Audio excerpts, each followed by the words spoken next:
Hi, I'm Darnell with Way of Oven Recipes, and this is my review of the KitchenAid Countertop Oven with air fry. So let's go ahead and get it opened up.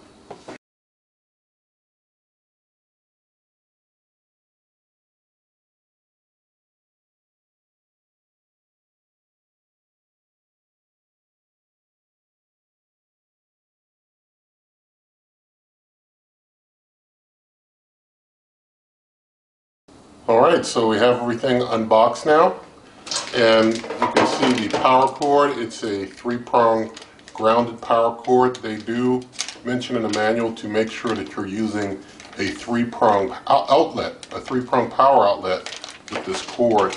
It is an 1800 watt cooker, so it can give a lot of power. It's on the higher end. And so I want to go over some of the accessories and such with you. There's the, as far as documentation, there's just a quick start guide and the manual. They don't have any recipes or anything in the manual, so Lord willing, as I go through my paces with this, I'll be able to offer you some usage tips and ongoing videos with this, as far as how to cook certain things in it, Lord willing. But let's go over the accessories that come with it. There's this basically the drip pan that comes with it there, and so I'm just going to go ahead and slide that in down bottom there. So that just slides in down bottom under the heating elements, and that is standard with most air fryer ovens. They're going to have the drip pan go down under the heating elements. That's usually the case. Also got a rack here. That's where you would put your bread and pizza and such when you want to cook those. And it has 2 rack levels. I'll show you inside in a moment.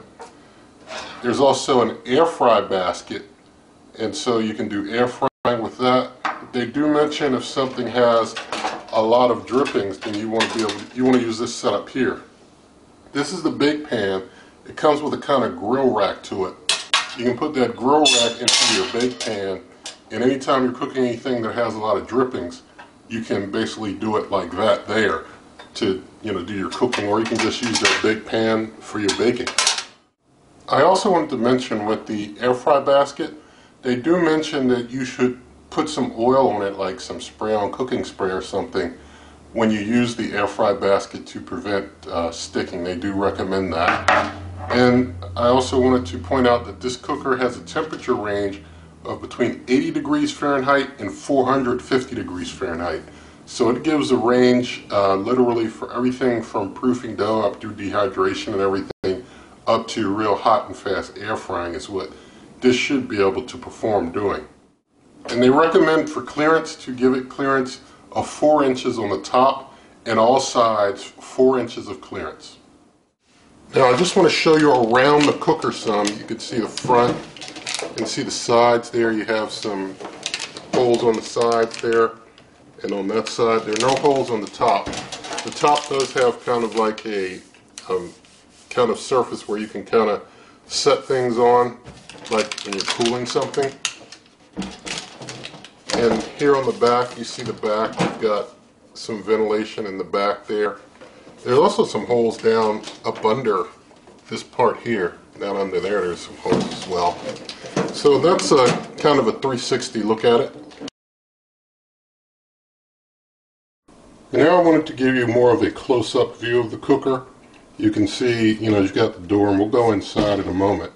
But it has this selector knob for the different functions, and we'll go through all of those in detail later.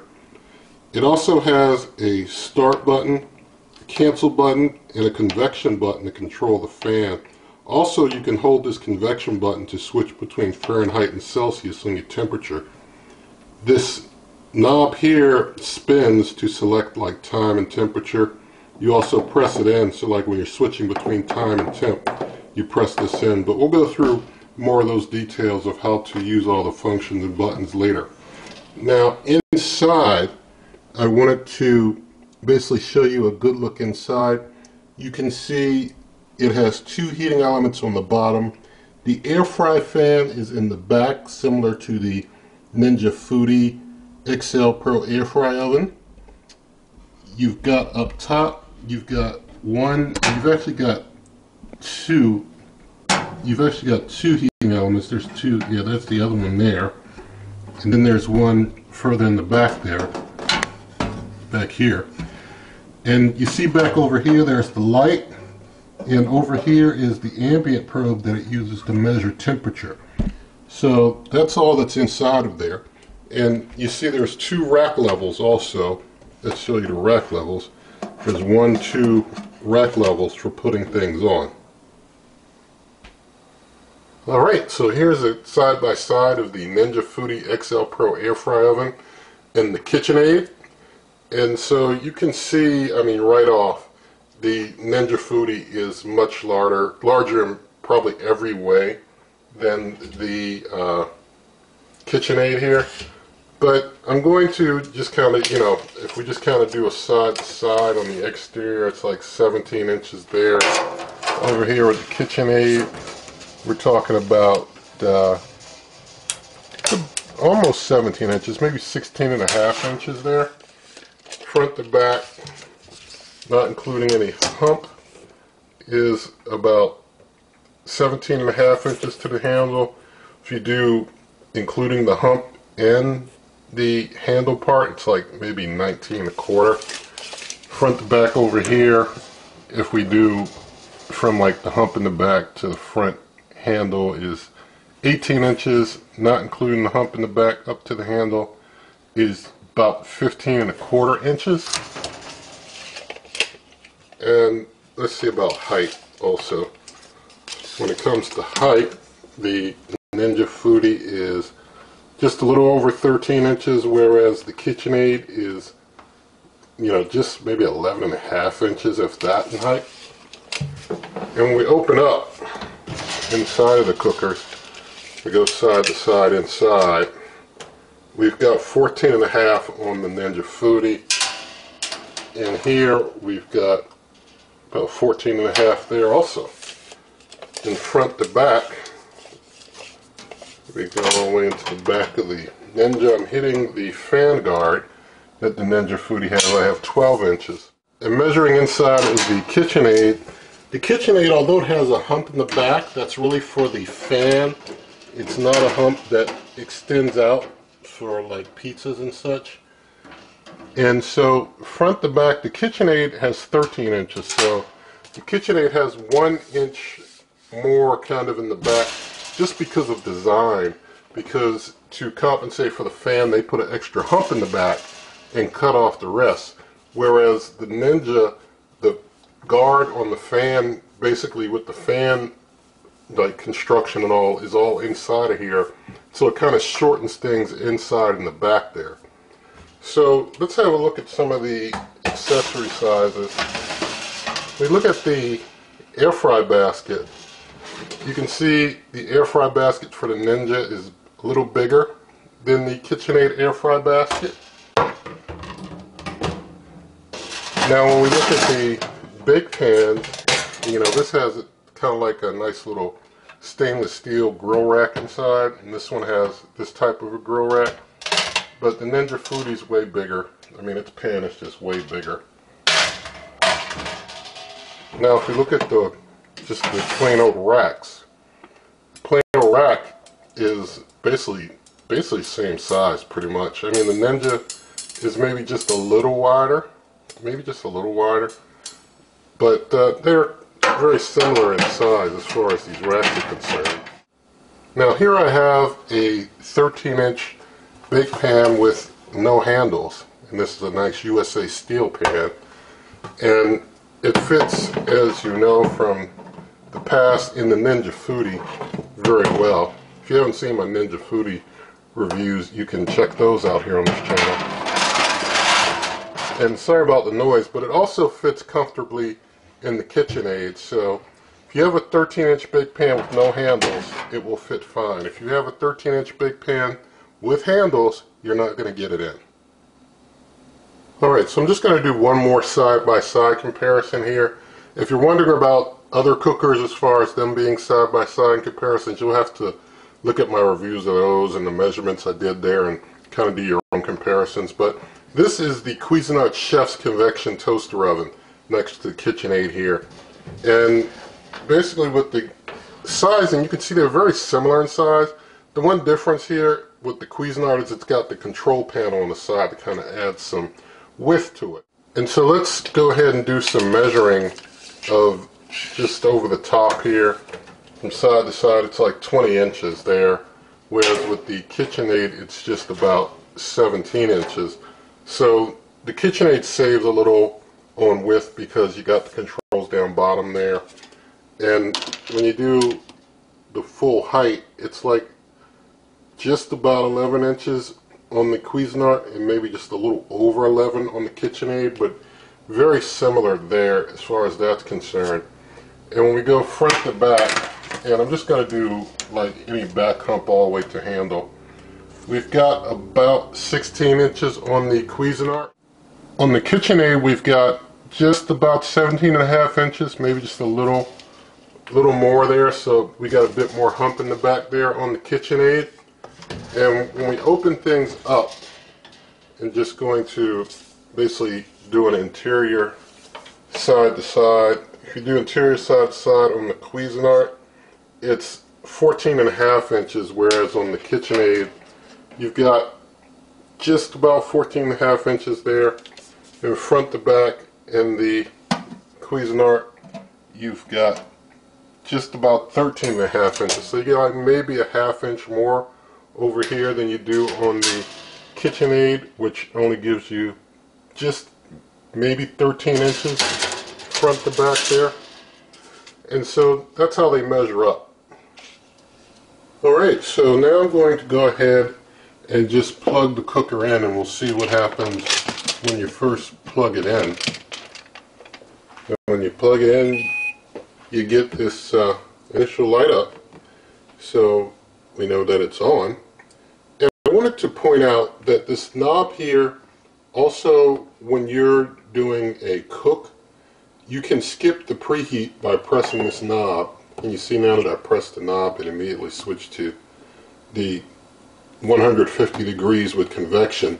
And this convection button, you can turn it on and off for all cooking functions except for air fry. Wherever you can use it. You can use it on cooking functions where it works, but not with air fry, because air fry keeps the fan on high the entire time.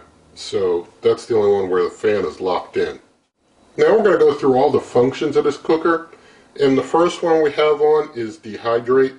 And basically, like I said, you can have things set to whatever temperature you want. You can select temperature between 80 degrees and 180 degrees Fahrenheit, so like 80 to 180. And if you press the knob in, you can adjust your time, and you're allowed a time adjustment of between 1 minute to 12 hours on dehydrate. And you need to use rack level 1 or 2 with dehydration. And when dehydration runs, the cooker uses the 2 bottom heating elements and the high-speed convection fan by default. The next option is the proof option. Now with the proof option, everything would go on rack level 1 for proofing. And you get a temperature range of 80 degrees to 100 degrees Fahrenheit for proofing. And your time range can be between 1 minute and 1 hour. And the 2 bottom heating elements alone run during the proof with no fan. And our next function that we'll talk about will be bagel. Now with bagel and toast are pretty much identical as far as their function. I guess maybe when the cooker's running, maybe it's doing something different, but there's really nothing fundamentally different. With both bagel and toast, you basically would use rack level number 2. You put things up a level, and you can do shades of between 1 to 8. So you see, as I change the shade, and shade's flashing, that little bar goes out. So like if I go down to 1, that bar is all the way in. And you can also do slices. So if I press in and I go over to slices, slices are flashing.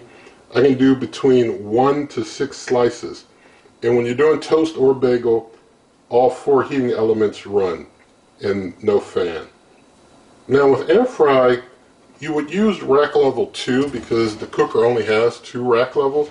And the interesting thing, when I was doing my homework before this review, the PDF version of the manual from off of KitchenAid's website shows that you use rack level 2, but this manual here, the written manual, interestingly, shows use rack level 3 for air fry, but there is no rack level 3 for air fry. There's only 2 rack levels, so the manual has a little error there. There are no 3 rack levels to use rack number 2 or 3. And with air frying, the temperature ranges are 150 degrees Fahrenheit to 450 degrees Fahrenheit. Cooking time is 1 minute to 1 hour. And during air fry, the 2 top and bottom heating elements run, and the high-speed fan runs the entire time on air fry. Next is the bake option, and with bake, you use the 2nd rack level. And the cooking time, well, the cooking range of temperatures is 150 degrees Fahrenheit to 450 degrees Fahrenheit. Cooking times are 1 minute to 2 hours, maximum of 2 hours with bake. And the heating elements on the top and bottom run 2 top, 2 bottom. And the fan is available, whether you want to have it on or off. With broil, you can use the higher heating element, the higher rack level, level 2, and you would do a temperature range of either 350 degrees, or you can go up to 450 degrees Fahrenheit. Hold on, let's go to broil. I wasn't on broil, sorry. But you do 350 to 450. There are 2 temperature ranges, this 350 or 450 for broil, and then you can get into your times. And your time on broil, you can go between 1 minute up to 30 minutes.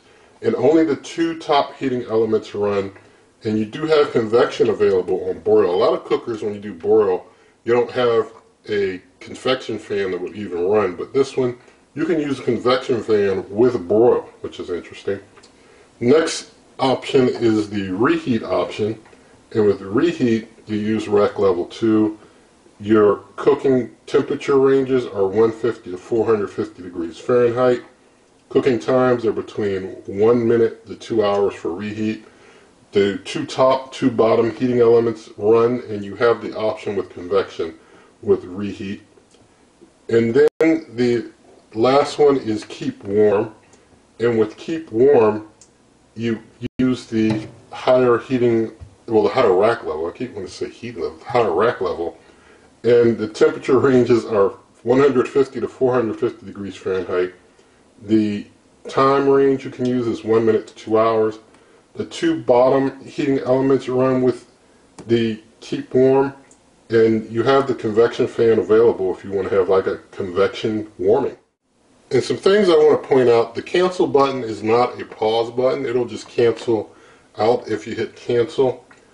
The cooker also has no roast function, and no cooking time goes longer than a couple of hours.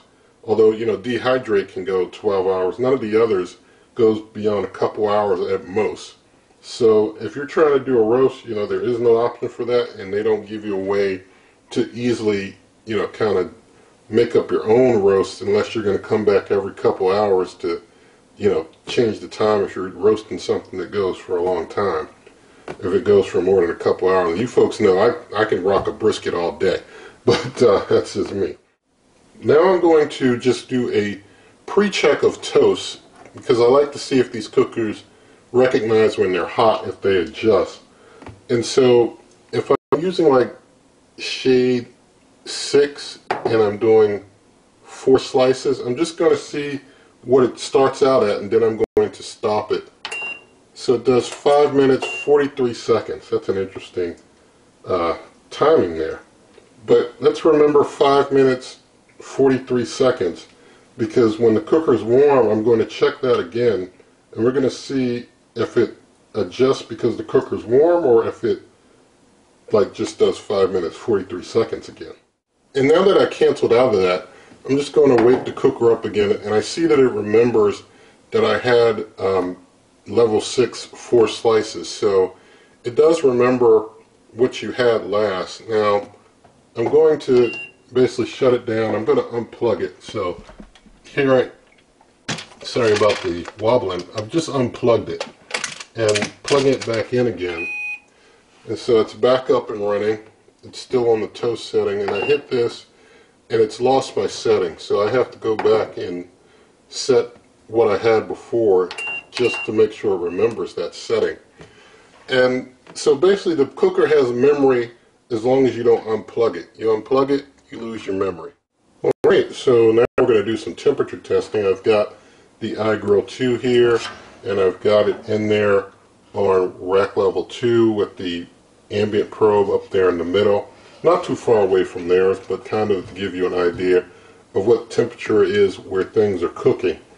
And so I'm going to turn it to air fry, and I will say in their promotional materials they say that they do like a quick 4-minute preheat. So we'll see if it does a 4-minute preheat, and if in those 4 minutes if it's up to the target temperature.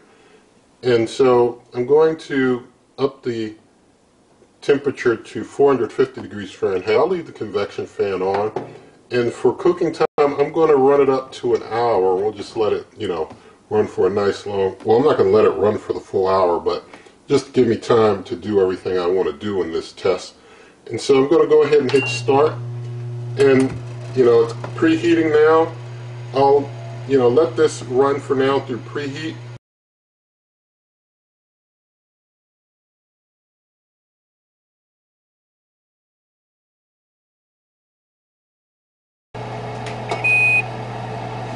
Alright, so the preheat seemed to go maybe a little, not even a full 4 minutes in my opinion. Maybe it was 4, but it has not reached 450 degrees. It's at 394, so we're short over 50 degrees, and it's maybe 4 minutes or less preheat. But I'm going to let it keep running and see how long it takes to get to the 450 that we were targeting, since the temperature is still going up slightly.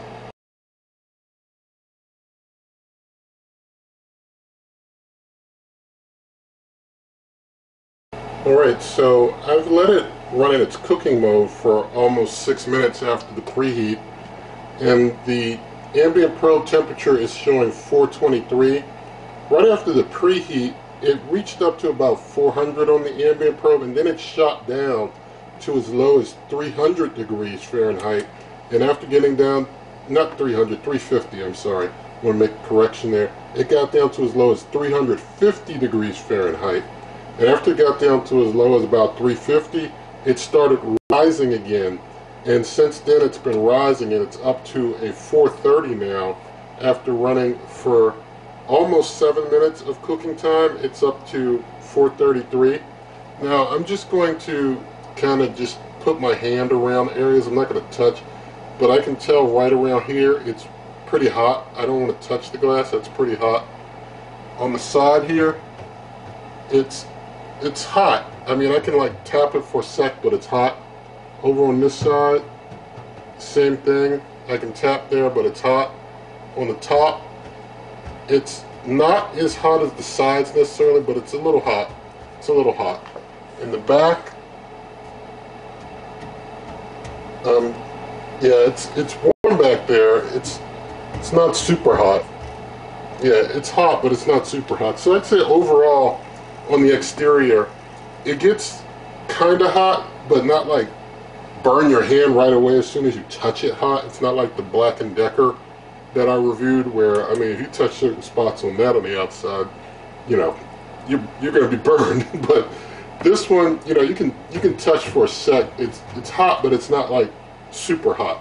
Now the temperature, I guess it got up to like around that 438 or so, but now it's dropping back down again. But it never actually hits that 450. That ambient probe kind of up in the corner, maybe heat's getting trapped up in that corner, and maybe that's causing it to think that it's 450. But I do know that my iGrill 2 is reliable. I know that the temperature that it's giving me is a pretty decent read. So this cooker comes in, as far as the temperature in your cooking area, just a little under what the ambient probe thinks the temp is. So the preheat doesn't really get there. Then later it kind of gets closer, but it never really gets to that full 450 degrees Fahrenheit. Alright, so it's been going through the cooking phase for almost 13 minutes now. We're only reading 411 degrees, so it never ever gets to that 450. But I'm going to cancel this, and I'm going to basically wake the cooker back up. I'm going back to toast. You see it still remembers my settings, but I just want to hit start while it's super hot. And it's showing 3 minutes 40 seconds, so it does properly adjust down for when the cooker's already hot, and that's a good thing. Okay, so it's time to do a little toast. So I've got my rack out here, and I've got some homemade whole wheat bread. And for you interested in like bread machines and stuff, I do have other videos here on the channel using the bread machine, cooking bread, and that type of good stuff. But we put the bread on in there, and I'm going to wake the cooker up, and we're going to keep those settings there. I have allowed the cooker a lot of time to fully cool off, so it's fully cooled down now. And so we're doing basically a toast on level 4 at the shade of 6, and it's going to be a real, from, you know, cool cook. It's not going to be a hot cook. So hitting start, and we see it starts at 5 minutes 43 seconds. We'll let this time count down, and I'll bring you back and we'll see how this toast turns out. Okay, we're coming into the final seconds of this cook, and this bread was fresh, not in the refrigerator at all, room temperature to start. And so that's what we started with, and at level 6, you know, we're getting a little smoke action here. And you see that the toast was really cooked, you know, kind of hard. So, you know, for room temperature, 6 was probably just a little too much to put on it, but all the same, you see that it, you know, toasted up my bread front and back. I'm trying not to burn my hand there, but you see front and back got a real nice toasting. Just show you the other slice. You saw the front of it already. There's the back of it. So things toast up pretty good in this cooker. Alright, so now I've got a frozen DiGiorno pizza with the rising crust. And so to cook it, I'm going to go over to bake. And I'll leave that, well actually I'm going to broil it. No, now I'm going to bake. I wanted to make sure. But I'm going to bake, and I want to go up to 400 degrees Fahrenheit. Cooking time, I'm going to drop it down to 25 minutes. It's supposed to be between like 23, 27 minutes. I'll leave it at 25. And I'm going to do that with the convection fan. We'll do a convection pizza cook, you know, see if it helps cook the pizza evenly or not. But with all of that, just going to go ahead and hit start. And it's already at temp, so I open up. And you see when I open up, basically it doesn't pause, so I got no pause at all. But I guess from the toast it was already well enough preheated. So I'm just going to go ahead and throw the pizza on in there, and I'll bring you back when it looks like that pizza's done.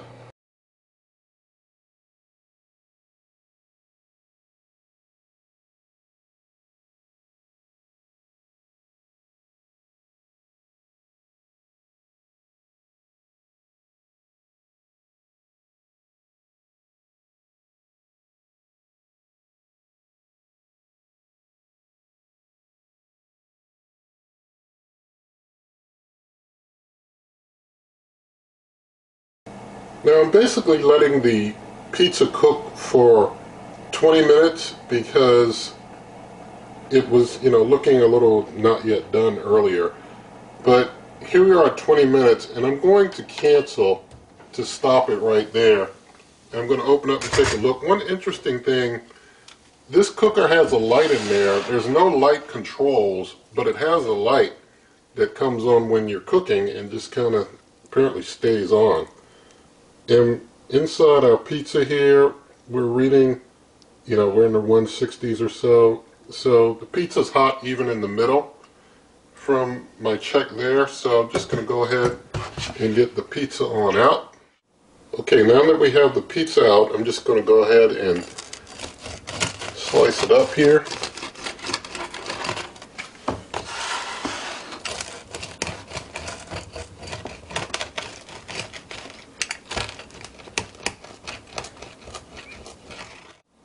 Alright, so with the pizza all sliced up, just going to take a slice, show you the bottom of it.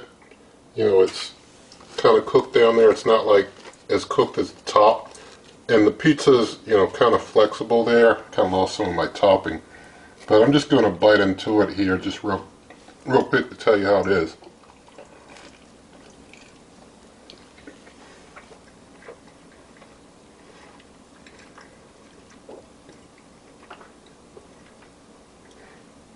Alright, so basically biting into it, it's a soft bite. Underneath, you know, it's kind of got a crust there, but it's not a very hard crust underneath. So 20 minutes, things cook, it's, you know, soft, but it's not soggy under the bottom with the pizza. Alright, so now I've got myself a bunch of frozen fries here. I'm just trying to kind of put them into a kind of even layer. But I'm going to open up the cooker. It's still hot from the pizza, so I'm going to assume it won't need much in the way of a preheat. And I'm going to wake it up, go over to air fry, and keep that 450. And for cooking time, I'm going to drop it on down to, let's say, I don't think it'll need 20 minutes, Lord willing, but we'll leave it at 20 minutes. And we'll hit start with that. And just going to bring you on back when these look like they're good and done.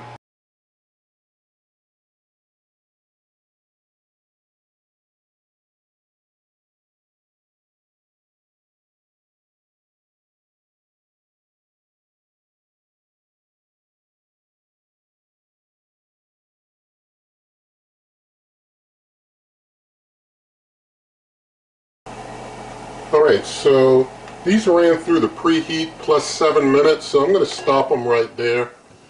But the preheat ran for longer than I expected. It was already hot in there, but I guess it just wasn't hot enough for its ambient probe, and so it went through the full preheat cycle. And so it basically, you know, fries cooked through the preheat plus another 7 minutes. You can hear they're kind of crisp there. You know, these fries are pretty crisp. And so, you know, we just pick up one, let you have a good look at it. And I'm just going to blow on it. And thank God for a fry, and just do a quick taste of it. Try not to burn my mouth or anything with it, just to check.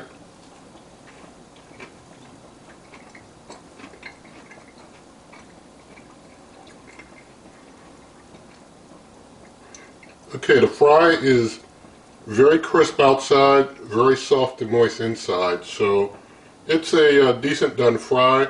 I wouldn't have gone like 5 minutes with them. I think it would have been undercooked inside if I waited just 5 minutes.